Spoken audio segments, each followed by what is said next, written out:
자, 이번 시간은 수성해법에 대해서 우리가 살펴보도록 하죠. 자, 전체적인 틀을 우리가 본다면 우리가 이제 수성해법을 들어가는 것을 이제 염두에 보신다면요. 자, 우리가 앞쪽에서 생산입지의 설계입니다. 전체적으로 본다면.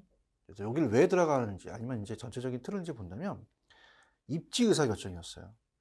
그래서 우리가 기간에 따라서 입지에 대한 결정이 풍수지리, 입지 결정이 과거는 우리가 이 동양에서는 풍수지리로 따졌고요. 집가 상승. 자, 서양에서 풍수지리에 따라서 공장과 집의 입지를 선정하는 기회가 또 늘면서 집가 상승 요인, 입지 설정을 하고 현재 중요하고요. 근데 환경 변화 요인입니다. 입지 결정은 이제 미래가 이제 결정이 되는 거죠. 그래서 입지 방법은 신설과 기존의 것을 확장하든지 이전을 하는 것으로 계획을 수립하고요. 자, 그다음에 입지의 중요성이 입지 결정이 기업의 선폐가 좌우됩니다. 자, 그래서 우리가 중요한 거는 여기서 가장 중요한 게 이제 이 비용에 대한 거죠. 그래서 이 아웃풋, 이 배분 비용이었어요. 제품을 만들어서 상품화해서 시장과 소비자 등에게 제공을 할 때 가장 중요하게 들어가는 게 수송 비용이죠. 그럼 이 수송해법에 대해서 우리가 한번 알아보자는 거예요. 그래서 입지 선정에 있어서 중요한 요인이 되는 수송해법은요, 이 계량적 접근법을 얘기를 합니다. 자, 그래서 이 공장에서 시장까지 제품과 서비스를 최소의 비용으로 수송하는 방법을 계량적으로 접근하는 거죠. 그 기본회를 구하는 방법이, 자, 우리가 이제 뭐 자격증 시험에 또 많이 출제가 됩니다. 북석코너법, 보계추정법, 최소비용법이 있는데요. 자, 세 가지로 이제 구성할 수가 있어요. 자, 근데 북석코너법 그냥 간단하게 제가 설명하는 걸로 하겠습니다. 자, 북석코너법은 예를 들어서 뭐 시장이 있다. 서울, 뭐 광주, 부산, 그다음에 공급량, 그다음에 밑에가 이제 공장, 인천, 수원, 성남, 수유량 이렇게 돼요. 그러면 수송 활동이 북쪽 코너에서 가장 먼저 실시가 됩니다. 북쪽 코너에서. 그래서 북쪽 코너법의 할당에 있어서는 카레수의 결정이 되면서 우리가 뭐 서울에서 인천, 그다음에 이제 그 톤수가 뭐 60톤에서 40톤이다. 그럼 단위가 5다. 그죠? 그러면 400, 200이 되겠죠. 이런 식으로.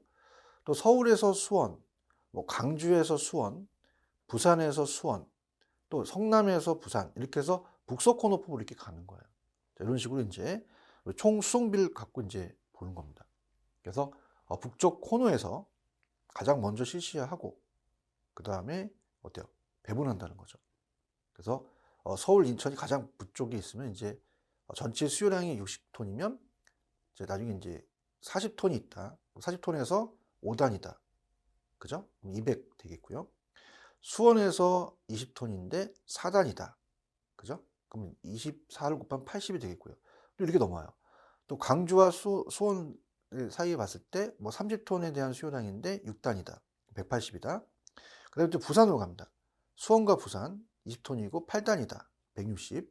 근데 성남, 부산, 그래서 우리가 30톤에 10이다. 300이다. 그래서 920으로 총수송비를 한다. 그래서 그냥 우리가 이 표가 있으면 이 북서쪽으로 이렇게 해서 이 북서쪽 코너에서 가장 먼저 실시해서 이렇게 내려가는 이런 식으로 되는 게 북서 코너법이다. 이렇게 해서 보시면 되고요. 그 다음에 최소 비용법입니다. 자, 수송비가 최소가 되는 곳을 배분하자는 거죠. 자, 그러면 첫째, 이제 단위 수송비가 최소가 되는 곳은 뭐 예를 들어서 뭐 성남공장에서 서울시장으로 수송되는 비용 중에서 3단위로 30을 먼저 배분하자. 가장 적은. 그 다음에 둘째는 수원에서 서울로 4단위며 뭐 30을 배분하자. 이런 식으로 우리가 배분을 하는 거예요. 수송비가 최소가 되는 부분을 배분해서 골라서 가는 거죠.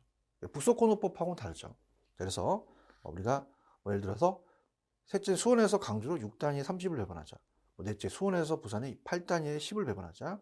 다섯 번째 이천에서 부산은 9단위에서 40을 배분하자. 이렇게 최소 비용이 들어가는 것으로 배분하는 것이고요.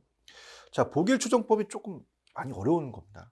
보길추정법은 여기서는 이제 교과서를 참조하시고요. 최적혜를 구하는 거죠. 자, 그래서 이 보길추정법이라는